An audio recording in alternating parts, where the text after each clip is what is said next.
Are you thinking about a career that could really make a difference to the health of entire communities here in Pakistan? Well, you've come to the right place.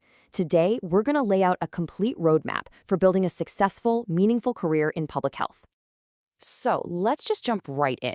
If you're a student asking yourself, hey, what's a public health career in Pakistan actually like? Where are the real jobs? Then you're asking the perfect question, and we're about to map it all out for you. Okay, so where does this journey even begin? Well, the first stop on our map is figuring out how to get in. There are basically two main gateways into a public health career, so let's break them down. On one side, if you've done your FSC in pre-medical, you can jump straight into a bachelor's in public health. On the other side, if you've already got your MBBS or BDS, public health is a fantastic option for your postgraduate studies. The main takeaway here? It doesn't matter where you start, both roads lead to a career where you can make a huge impact.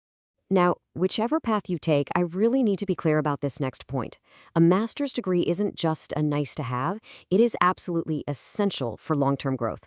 Your first degree, it gets you in the door, sure, but that master's, that's the key that's going to unlock all the senior roles and leadership positions down the line.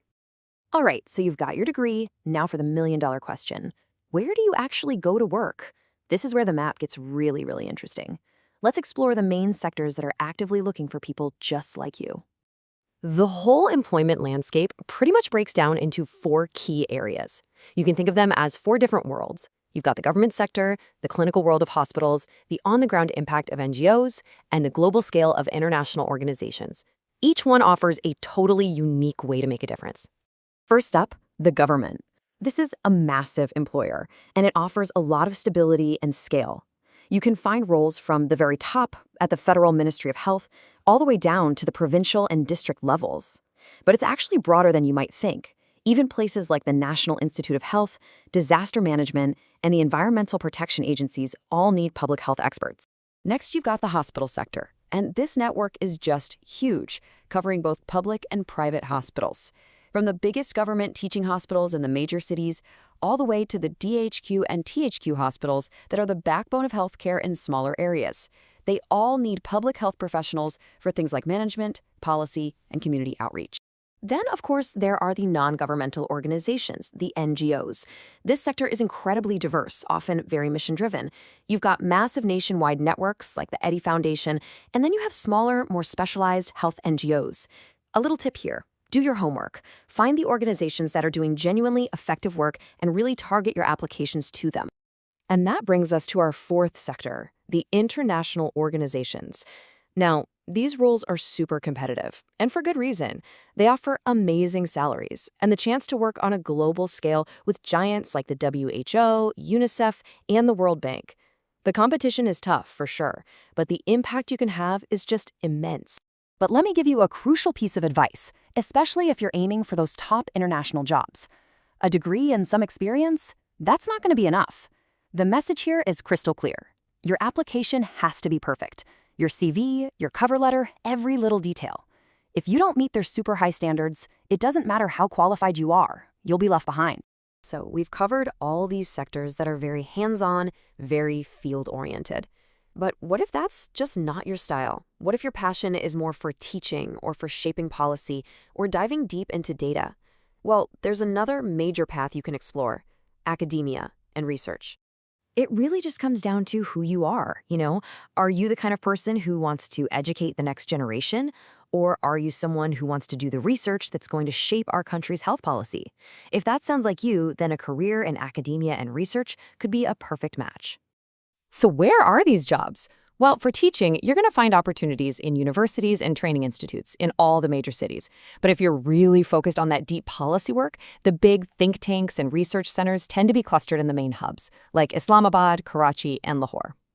Okay, we've mapped out the entire career landscape.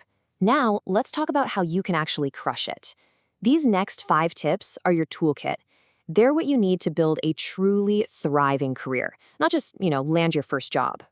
First things first, start getting exposure to the field while you're still a student. Go to a seminar, learn about the different organizations, start talking to people. That early familiarity is a massive advantage later on.